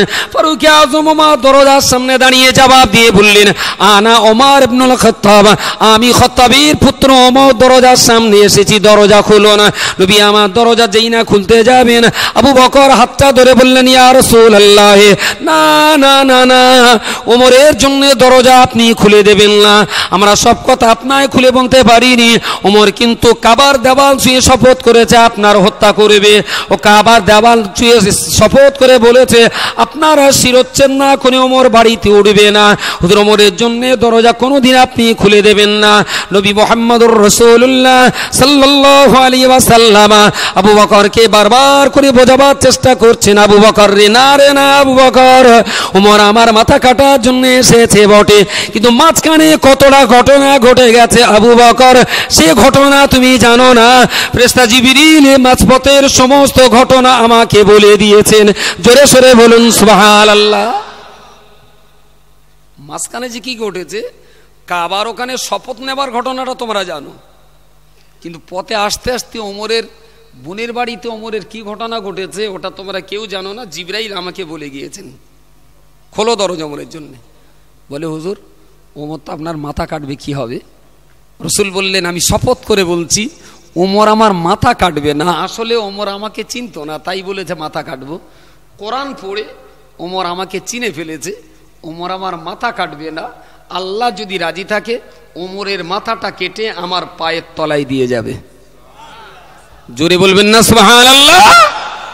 এটা ইতিহাস, ঋষি বাল্মীকির জঙ্গলের ভিতরে বসে লেখা রামায়ণ নয়, এটা কোরআন। হে আল্লাহর বান্দা, মনে রাখো না, প্রিয় রাসূল সাল্লাল্লাহু আলাইহি ওয়াসাল্লাম ঘরের দরজা যখন খুলে দিলেন, হযরত ওমর রাদিয়াল্লাহু আনহু ঘরের ভিতরে প্রবেশ করলেন। রাসূলুল্লাহর সামনে যেয়ে বসলেন। বসার পরে নবী জিজ্ঞেস করলেন, ওমর কি ব্যাপার? বললেন, আপনার সঙ্গে সাক্ষাৎ করার জন্য এসেছি। ভালো কথা, আমার কাছে তোমার কি কিছু বলার আছে? ওমর বললেন, জি হ্যাঁ, আপনার কাছে আমারও একটা বিষয়ে বলার আছে। ওমর বললেন, ইয়া রাসূলুল্লাহ, ইয়া হাবিবাল্লাহ, আমি আপনার কাছে বিরাট বড় একটা দাবি নিয়ে এসেছি, কিন্তু আমার দাবি পূরণ করার পূর্বে আপনি কি আমাকে একটু অভয় বাণী দিবেন? আমি ওমর বড় বদমায়েশ, আমি ওমর বড় হতভাগা, আমি ওমর বড় অপরাধী, বড় পাপী। আল্লাহর নবীকে হত্যা করার সংকল্প আমি ওমর করেছিলাম। গোটা জীবন যে অপরাধ আমি করেছি, আমার পূর্ব জীবনের অপরাধ কি কখনো ক্ষমা হবে? আমার এই ত্রুটিগুলো কি ক্ষমা হবে? রাসূল বললেন, কাফেরি অবস্থায় মানুষ যত কঠিন থেকে কঠিনতর গুনাহ করুক না কেন, ইসলামের কলমা পড়বার সাথে সাথে তার পূর্ব জীবনের সমস্ত গুনাহকে আল্লাহ ক্ষমা করে দেবেন। সুবহানাল্লাহ। তুমি তো জানতে না, বুঝতে না, অজ্ঞতার অন্ধকারের ভিতরে থেকে পাপ করেছো। আজকে কলমা পড়ে নাও, অতীতের গুনাহগুলো ক্ষমা, জানা বোঝার পরে তুমি আর পাপটা করো না। ওমর বললেন, আমাকে কি একটু কলমা পড়িয়ে দেবেন? প্রিয় রাসূল সাল্লাল্লাহু আলাইহি ওয়াসাল্লাম তারই পাশে বসে থাকা আবু বকর, হযরতে আলী ডুকরে কেঁদে উঠেছেন। একই স্বপ্ন দেখছি, ওমর কলমা পড়বে, ওমর কলমা পড়বে।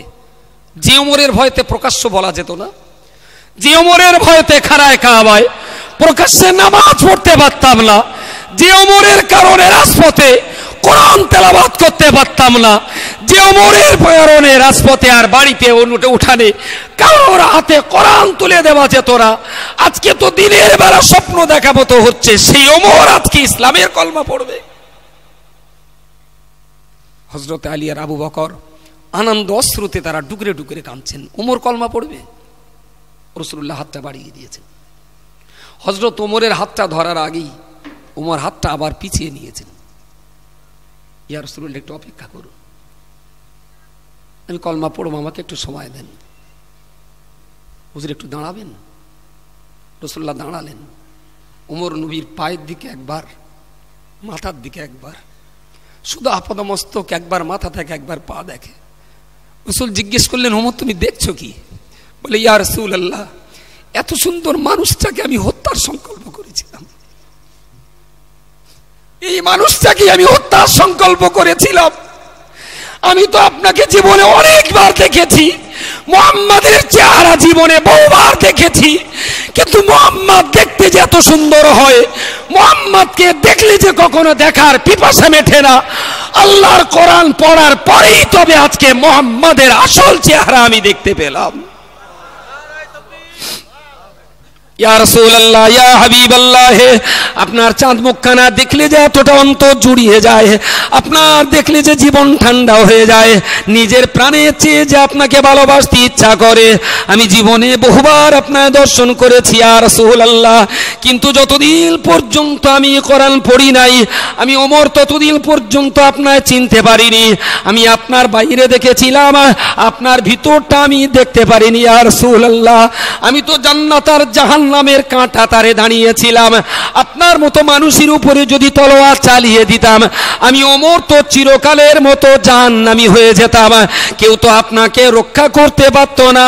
আমি অত্যন্ত জেদি মানুষ, আমি তো কাবার দেওয়াল শপথ করে এসেছিলাম, আমার যে তো ধনুক ভাঙা আমার পল, আল্লাহর কোরআন পড়ার পরেতে আমার সকল জেদ, আমার সকল শপথকে আমি জনমের মতো ভেঙে চুরমার করে দিলাম। ইয়া রাসূলুল্লাহ, আমি আপনার হাতে হাত দিয়ে আজ কলমা পড়তে পারি, আপনার হাতে হাত দিয়ে শপথ করতে পারি, ইমানের কলমা পড়তে পারি, তবে আমার কাছে আপনার একটা দাবি পূরণ করতে হবে। নবী বললেন, কি দাবি? বললেন, ইয়া রাসূলুল্লাহ, ইয়া হাবিবাল্লাহ, আমি কাবার দেওয়াল ছুঁয়ে বলেছিলাম মুহাম্মাদের মাথা কেটে দেব।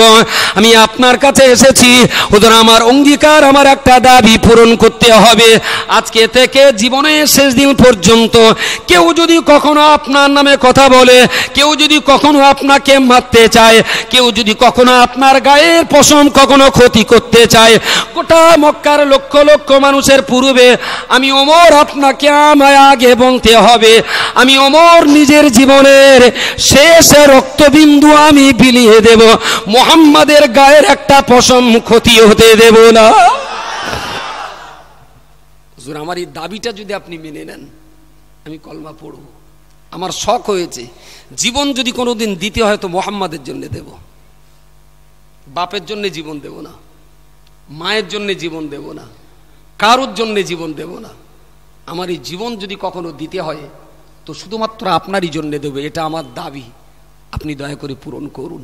আপনার বডিটাকে হেফাজতের জন্য যদি একটা দেহ যায়, সেটা যেন ওমরের দেহটাই কাজে লাগে। রসুল সম্মতি দিলেন, প্রিয় রসুল সম্মতি দিলেন। ওমর হাতে হাত দিয়ে কলমা পড়ে নিলেন। ও আল্লাহর বান্দা, মনে রাখো না, আমি আপনাকে বলতে চেয়েছিলাম ওমর রাদিয়াল্লাহু আনহু রাসূল পাক সাল্লাল্লাহু আলাইহি ওয়াসাল্লামের একান্ত প্রিয় সাহাবী ওমর। ওমরের বাপের নাম ছিল খাত্তাব, খাত্তাবের পুত্র হযরত ওমর। উনি যেদিন ইসলাম কবুল করলেন, মুসলমানদের সংখ্যা দাঁড়ানো মাত্র 40। এতদিন পর্যন্ত মুসলমানের সংখ্যা ছিল 39। হযরত ওমরের ইসলাম কবুল করার কারণে মুসলমানদের সংখ্যা দাঁড়ালো কেবলমাত্র সেদিন 40। ঘরের ভিতরে দাঁড়িয়ে অবস্থান করে করে ওমর বললেন, ইয়া রাসূলুল্লাহ, আপনার হাতে এত সুন্দর কোরআন রয়েছে, কেন এতদিন দেননি? রাসূল বললেন, তোমরা আমায় হত্যা করবে, কোরআন দেখলে বেইজ্জতি করবে, তাই তো তোমাদের কাছে আমি দুয়ারে দুয়ারে কোরআন পৌঁছাতে পারিনি। হযরত ওমর বললেন, ইয়া রাসূলুল্লাহ, ইয়া হাবিবাল্লাহ, আমি আপনার কাছে নতুন করে স্বীকারোক্তি নিচ্ছি, আপনি বলুন আমার আল্লাহ এক না অদ্বিতীয়? রাসূল বললেন, না, আল্লাহ এক এবং এটাই সত্য।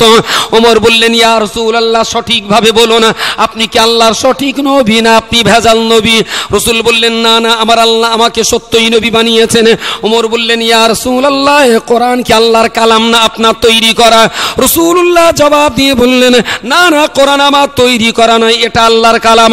ওমর বললেন, ইয়া রাসূলুল্লাহ, ইসলাম নামীয় যে ধর্মটা, এ ধর্মটা আপনি তৈরি করেছেন না আল্লাহ তৈরি করেছেন? রাসূলুল্লাহ বললেন, এই ইসলামটা কি আমার আল্লাহ তৈরি করেছেন?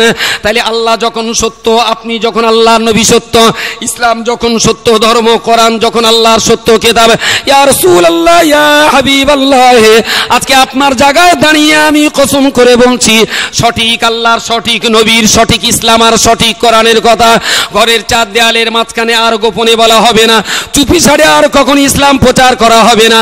আজকে থেকেই তাকবীর ধ্বনি দিয়ে প্রকাশ্যভাবে আমরা খানায়ে কাবায় ইসলাম প্রচার করব।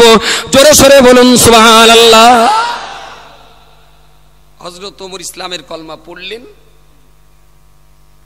39 জনের ওমরকে দিয়ে হলো 40, মহিলারা ছিলেন বাড়ি, বাকিরা এক জায়গায় হলেন। ওমর বললেন লাইন দিয়ে দাঁড়াও। রাসূলুল্লাহকে আগে দাঁড় করালেন, বললেন হুজুর আপনি আগে দাঁড়ান। রসুল সামনে, ওমর একটু পরেই যেই হুজুরকে বললেন হুজুর বেয়াদবি ক্ষমা করুন, আপনি আমার পিছনে আসুন, আপনি আমার পিছনে আসুন।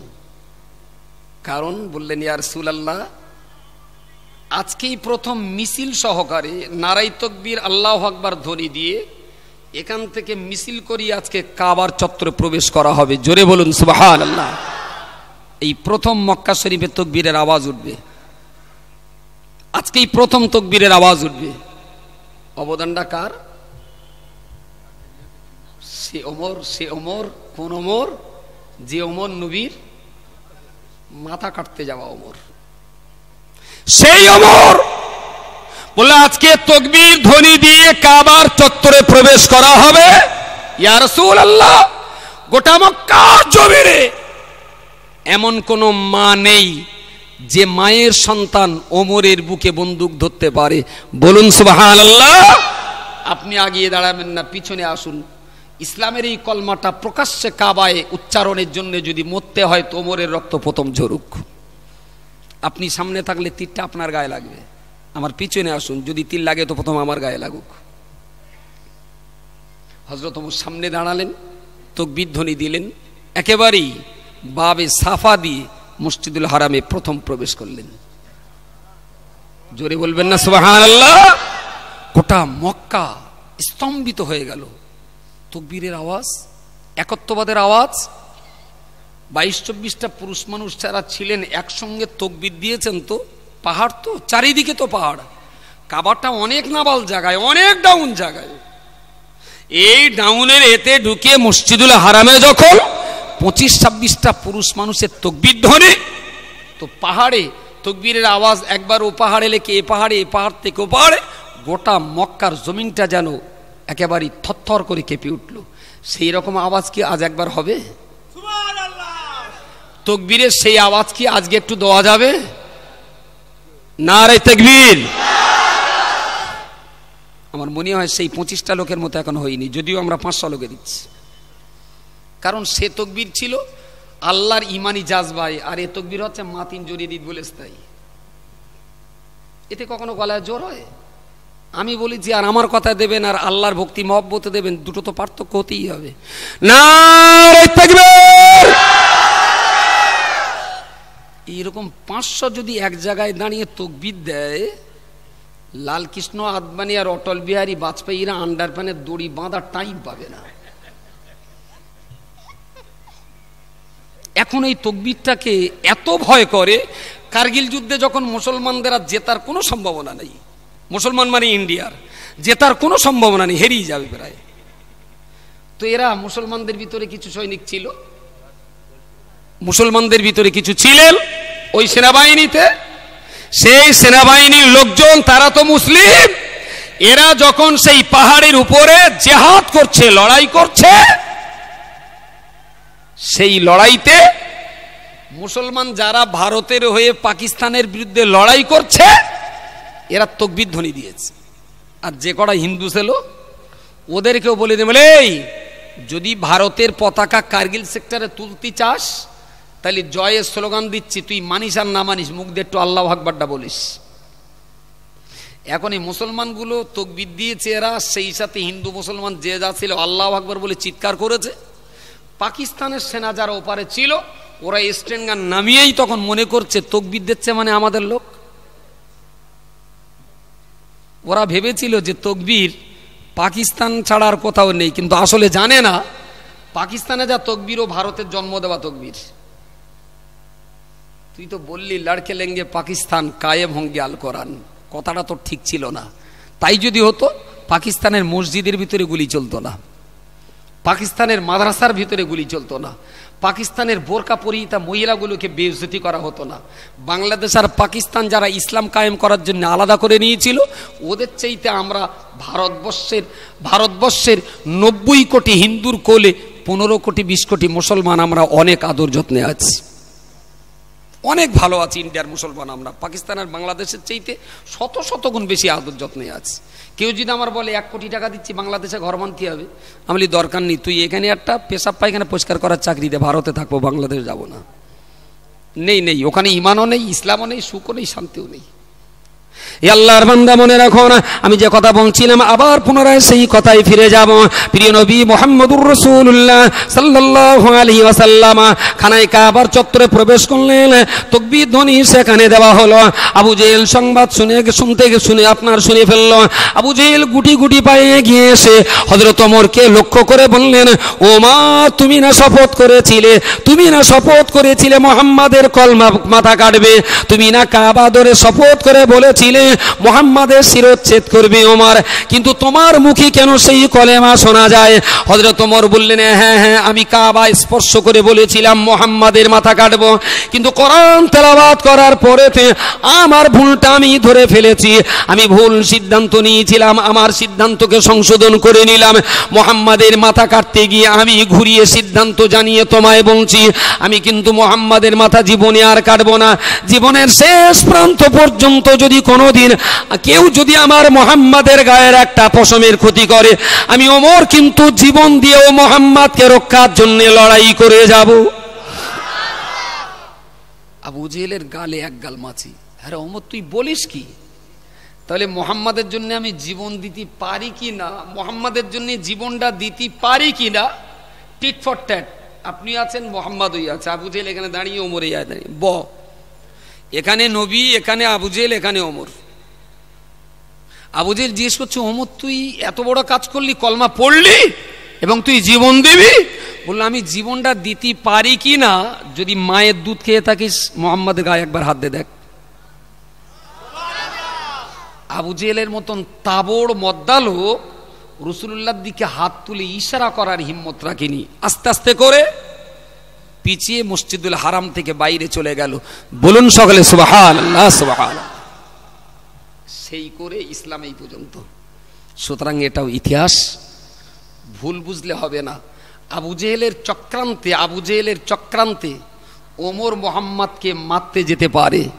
মাঝখানের ফাতেমা যখন কোরআন খুলে দেবে, যাদেরকে পাঠিয়েছিল আবু জেহেল গলা কাটার জন্যই, তারাই তাদের মাথাটা মুহাম্মাদের চরণে কোরবানির জন্য তৈরি হয়ে যাবে। তার ঐতিহাসিক প্রমাণ দিয়েছে 2013 সালের বইকারা আদর্শ হিফজুল কোরআন মাদ্রাসার বাৎসরিক ইসালে সাওয়াবের মাহফিল। এটাই তার বাস্তব দৃষ্টান্ত যে আবু জেহেল ওমরকে পাঠিয়েছিলে, যে আবু জেহেলরা চক্রান্ত করে ওমরকে পাঠিয়েছিলে, আজ সেই আবু জেহেলের হাত মুখ চুলকানের পাড়া পড়েছে। আজকে সেই আবু জেহেলের হাত মুখ চুলকে আফসোসের পাড়া পড়েছে যে ওমরকে পাঠিয়েছিলাম মুহাম্মাদের মাথা কাটতে। আজকে সেই ওমরেরা ইসালে সাওয়াবে মুহাম্মাদের চরণ তলে নিজেদের মাথা দেওয়ার জন্য তৈরি হয়েছে।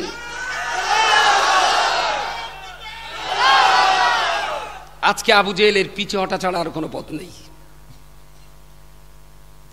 আপনারা আবু জেহেলের দলে না ওমরের দলে? পিছিয়ে যাবেন না আগিয়ে আসবেন? খালি হাতে এগুলি হবে না, 2-5 টাকার টাকা নিয়ে একটু আগিয়ে আসুন তাড়াতাড়ি। একদম সময় নেই। হুজুর এসছেন, আমি হুজুর এসছেন সংবাদ দেইনি, যেহেতু নবীর কথা বলছিলাম। নবীর আলোচনা বাদ দিয়ে জিন্দাবাদ দেওয়া পছন্দ করিনি। তাড়াতাড়ি আগিয়ে আসুন। বলেছেন এগিয়ে আসবেন, পিছিয়ে যাবেন না, কথার দাম রাখুন, তাড়াতাড়ি করে চলে আসুন। আল্লাহ পাকের বান্দা, আল্লাহ আপনার বান্দা দিনের খেদমতে, কোরআনের খেদমতে 2 টাকা, 5 টাকা, 10 টাকা, 100, 200, 500 যিনি যেমন দান করছেন, আল্লাহ দানকে কবুল করুন, উদ্দেশ্য সফল করুন, মনোবাঞ্ছা পূর্ণ করুন। নারে তাকবীর! সেই ইমানি জাজবা নিয়ে তাকবীর ধ্বনি তুলুন। নারে তাকবীর! মাইকটা ধরেন, একটু কথা বলেন। 50 টাকা কে দিলেন?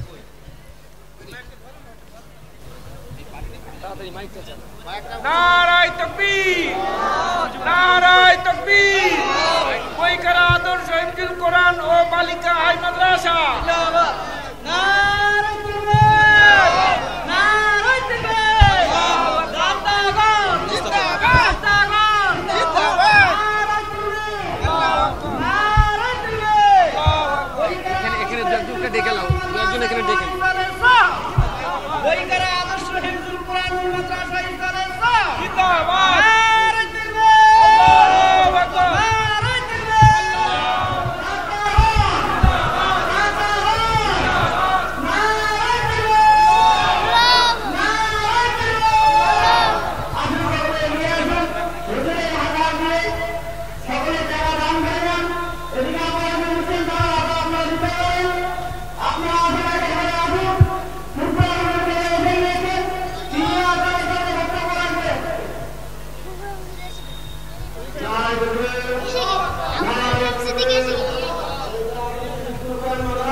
ক্যামেরাম্যান কই?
বিশ্বাস করি হুজুর যখন এসেছেন হযরত ওমর এবং প্রিয় রাসূল সাল্লাল্লাহু আলাইহি ওয়াসাল্লাম যে কথা বলছিলাম নবীর আলোচনা হাদিস আর সাহাবীদের আলোচনা বন্ধ রেখে আমি কোনো মানুষের সম্মান করলে আল্লাহ সন্তুষ্ট হবেন, এটা যেন অন্য কেউ অন্য সেন্সে নেবেন না। এই জন্য আমি আলোচনাটা আমি বন্ধ করি। শুকরিয়া আল্লাহ যে বুধবার শরীফে যেটা হুজুর বড় শরীফ বিল্লাহ রহমাতুল্লাহ আলাইহি সুযোগ করে যে সাহেব দাদা শাহসুফি আমাদের সকলের সেরাজ আল্লাহ শাহসুফি হযরত মাওলানা পীরে কামিল আবু ইব্রাহিম সিদ্দিকী সাহেব তিনি এসেছেন আর মুফতি গ্রামের বুধবার শরীফ তো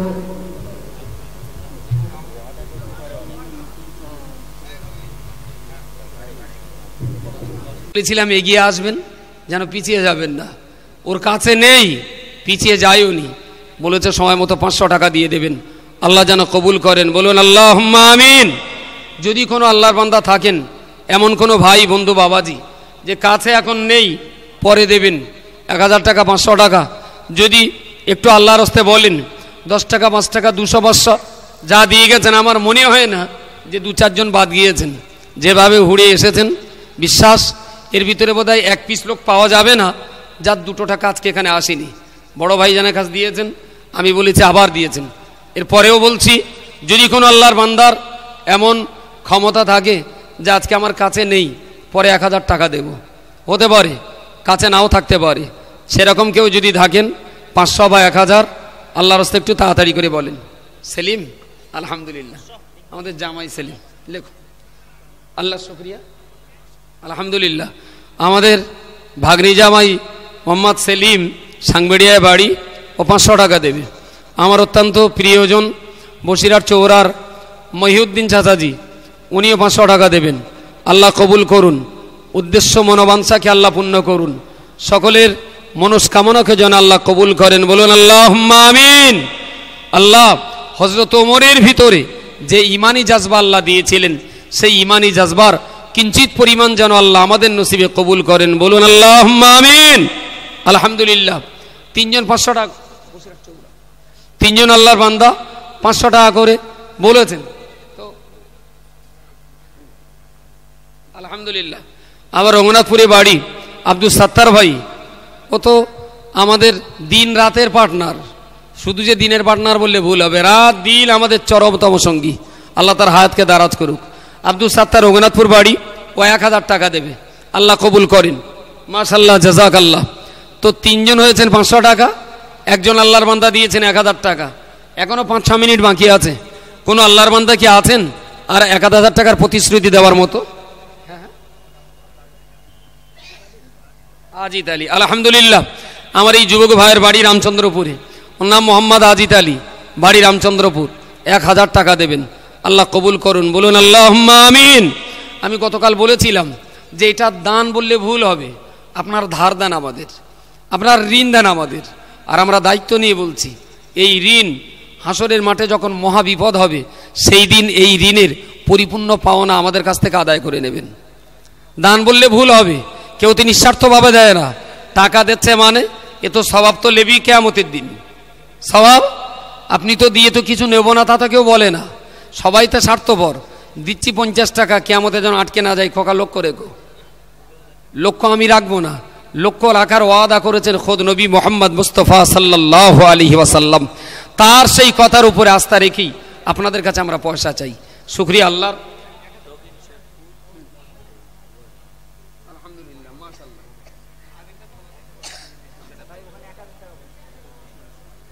আচ্ছা, কাল মাগরিব পর দেখি কোথায় মশহুর। আলহামদুলিল্লাহ। ও বাচ্চারার গত বছর 5000 প্রতিশ্রুতি ছিল, মাঝখানে দিতে পারিনি, আজকে নগদ 5000 টাকা দিয়ে দিয়েছে, আবার 1000 টাকার প্রতিশ্রুতি দিলেন, আল্লাহ কবুল করেন, বলুন আল্লাহুম্মা আমিন। হ্যাঁ, তোমার ও মহসিন ভাই কত? জামাই শ্বশুর একরকম হয়ে গেল না? জামাইও 500, শ্বশুরও 500, একটা কেরাম বানা দেখাচ্ছে না? আর ও 600। আলহামদুলিল্লাহ। আমারই মামাতো বোনাই আর কি, জনাব ভাই মহসিন সাহেব, উনি 600 টাকা দেবেন। যেহেতু জামাই 500 টাকা মানকান যাচ্ছে, 100 বাড়িয়ে 600 করেছেন, প্রতিশ্রুতি সময় মতো দিয়ে দেবেন, আল্লাহ কবুল করেন, বলুন আল্লাহুম্মা আমিন। এই উমরের হিম্মতটা কি হারিয়ে ফেলছেন নাকি? বারবার এত চার্জ দিতে হয় কেন? ব্যাটারি কি শীষে কম যে চার্জ ধরে রাখতে পারে না? মহব্বতের সঙ্গে হিম্মতের সাথে বলুন আল্লাহুম্মা আমিন। কত সুন্দর হলো। আল্লাহর আরেক বান্দা, কোথায় বাড়ি জানো? শেরপুর বাড়ি, জনাব মোহাম্মদ আলী সাহেব, মাশাআল্লাহ, জাযাকাল্লাহ।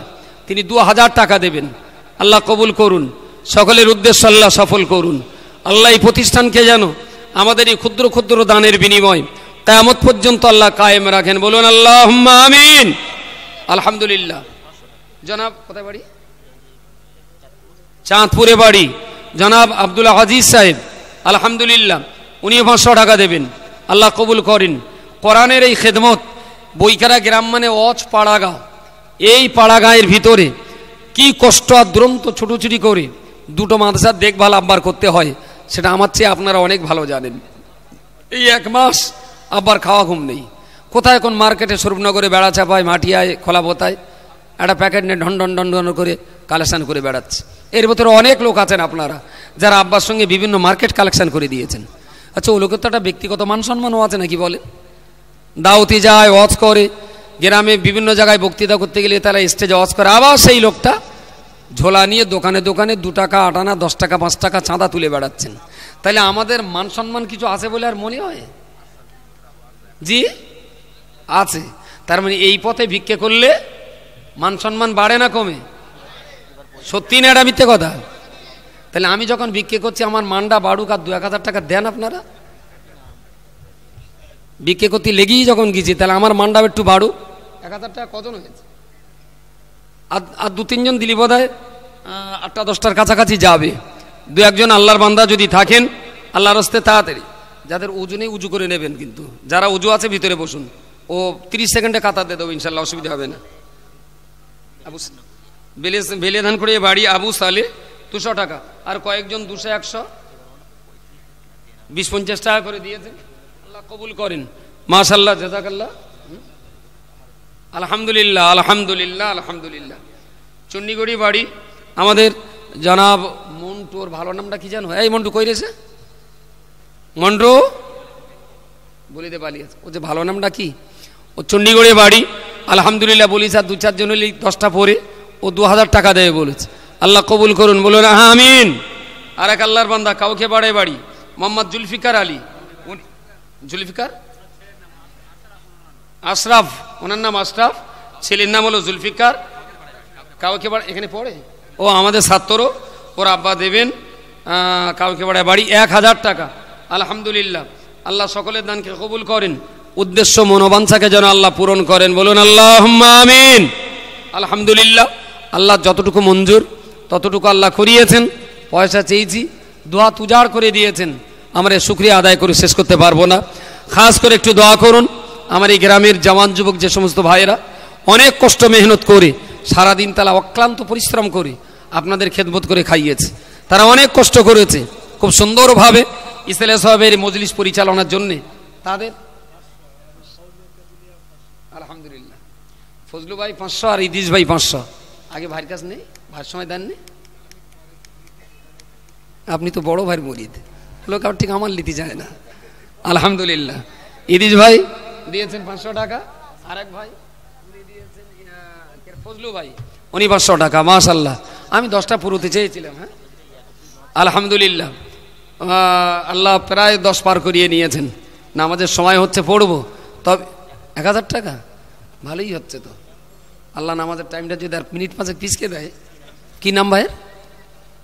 আব্দুল, ও আব্দুল করিম, রঘুনাথপুর। তো আমার রঘুনাথপুরে বাড়ি জনাব ভাই আব্দুল করিম সাহেব, তিনিও 1000 টাকা দেবেন। আলহামদুলিল্লাহ, শুকরিয়া আদায় করে শেষ করা যাবে না। এরকম ভাঙা বাজারে শেষ প্রান্তে এসে টুকটুক করে চাচ্ছে, আর আপনারাও টুকটুক করে দিয়ে গেছেন। সত্যিকারের জনগণের এই ভক্তি মহব্বত আর ভালোবাসা, এটা নিতান্ত আমাদের ভালোবাসা বললে ভুল হবে। মানুষ আমাদের ভালোবাসায় দেয় না, দেয় তো কোরআনের ভালোবাসাতে দেয়। কোরআন প্রেমী বলেই রক্ত পানি করা, মাথার ঘাম পায়ে ফেলা টাকা তারা দোয়া তুজার করে দান করতে পারে। জানেন ভাই যখন কালেকশন করছে, আমার সে বড় ছেলেটাকে ধরেস বলা বা টাকা দিতে, আমি তো তুই কামাই করে দিকে যা, আমার এমনি এখন টানাটানি যাচ্ছে, আমি কমেতে দেবো। অন্তত 10 মিনিটও দাঁড় করে দাঁড়িয়ে রয়েছে, ফিরে আসে না। তারপরে আমি বলি আমার টাকা পয়সার খুব টানাটানি, ঋণ রয়েছে, আমি শোধ না করতে পারলি, দিনের বোঝা ঘাড়াইলে দান করা কি আল্লাহ বলেছে যে তোমার দেনা থাকে তাকে দান করো?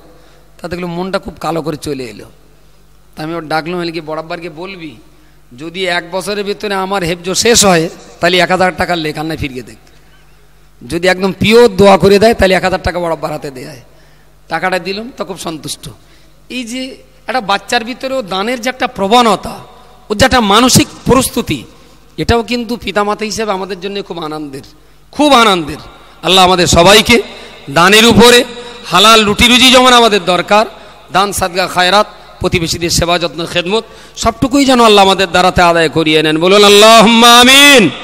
আলহামদুলিল্লাহ, সময় আর ক মিনিট বাকি, একেবারেই শেষের দিকে চলে এসেছি। যদি আল্লাহর কোনো বান্দার থাকেন, এখনো 5 মিনিট পিছকে যাচ্ছে, তাইলে বোধ হয়। সুবহানাল্লাহি বিহামদিহি সুবহানাল্লাহিল আযীম। তা তো এমনিও দিত অমনিও দিত, তা আবার আমার সঙ্গে বলে, তার মানে আউমাউ করা দেখে ভাই সহ্য করতে পারিনি। ওখানে বলে বেটকেছে মাতিনির বল আমি 10 দেবান। বড় ভাই বলে যে মাতিনির বল আমি 10 দেবানো, তকবীরটা কি আমার দিতে হবে?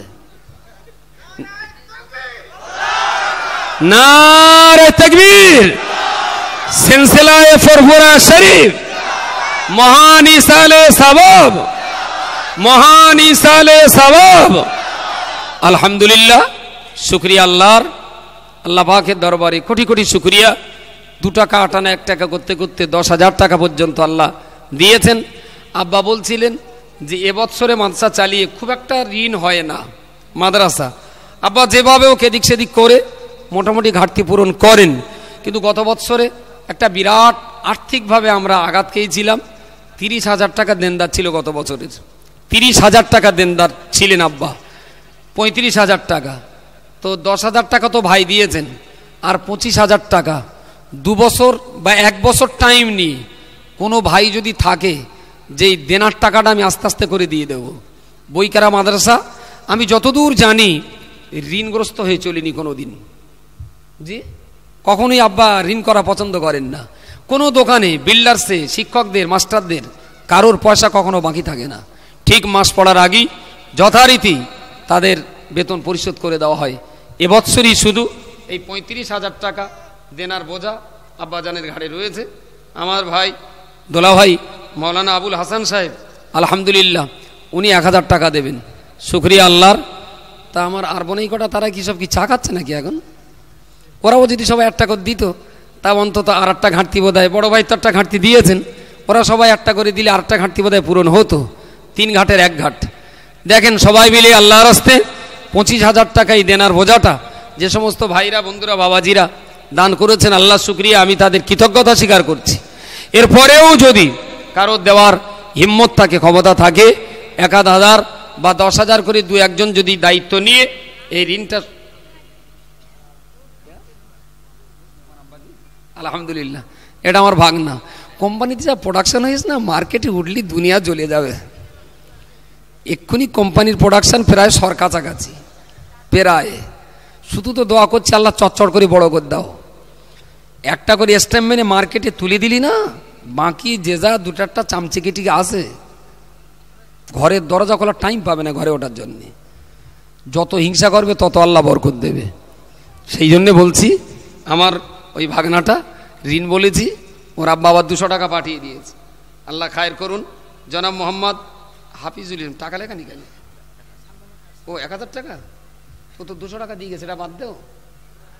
এটা তো হ্যাঁ, ও আমার ওটা আমার এক ভগ্নিপতি, আমারই এক বোনাই হাফিজুর রহমান, ওর বাড়ি হলো কন্দপুকুর। 1,000 টাকা ও দেবে, 200 এখন পকেটে ছিল, আর 800 টাকা পরে দেবে। এ তো বিদেশি পকেট মার না, ঘরে ঘরে পকেট মারা হচ্ছে। সুতরাং ওরও ভাবনার কিছু নেই, পকেটে না থাকলেও দেনা করে দিতে হচ্ছে। আল্লাহ তৌফিক নসিব করুন। নামাজের জন্য তৈরি হচ্ছি, তবে দাবি রইল আমার 25,000 এই দেনাটা যদি কোনো আল্লাহর বান্দা 1-2 মিলে দিতে পারেন। এই মাদ্রাসারই প্রাক্তন ছাত্র হাফেজ সাইফুল ইসলাম আলহামদুলিল্লাহ, সেও এই কাজে 200 টাকা অংশ নিল।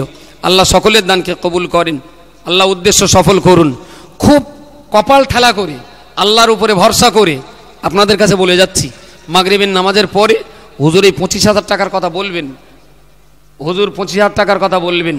যদি আল্লাহ কোনো বান্দা ফিট করে দেয়, আমার বিশ্বাস 25,000 টাকা হুজুরের হাতে কেউ না কেউ প্রতিশ্রুতি দিয়ে দেবে। হুজুর মাগরিবের পরে আসবেন। আগামী 19শে পৌষ হাওড়া মাদ্রাসার ইসালে সওয়াব, ঠিক বেলা 3টে থেকে রাত 10টা পর্যন্ত। ঠান্ডার সময় বেশি রাত করব না, বেলা 3টে থেকে রাত 10টা পর্যন্ত। ইয়াকুব ভাই, বড় ভাই সবাই থাকবেন, আপনাদের দাওয়াত দিচ্ছি।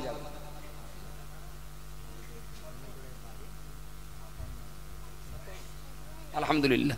বেলে ধান করিয়ে বাড়ি মোহাম্মদ সাফওয়ান, মাশাআল্লাহ 500 টাকা প্রতিশ্রুতি দিচ্ছে, সময় মতো দিয়ে দেবে, যখন চাইব আমরা দিয়ে দেবে। শুকরিয়া আল্লাহ। আগামী ওইটা কত তারিখে যেন, আগামী 29শে পৌষ ও 29 ও 30 অগারণ এদের পুকুর ধারে আমাদের এই দক্ষিণ দেওয়াড়ায় ওই ফুটবল মাঠে মহান ইসালে সাহেব মাহফিল, এবার প্রাইমারি স্কুল মাঠে।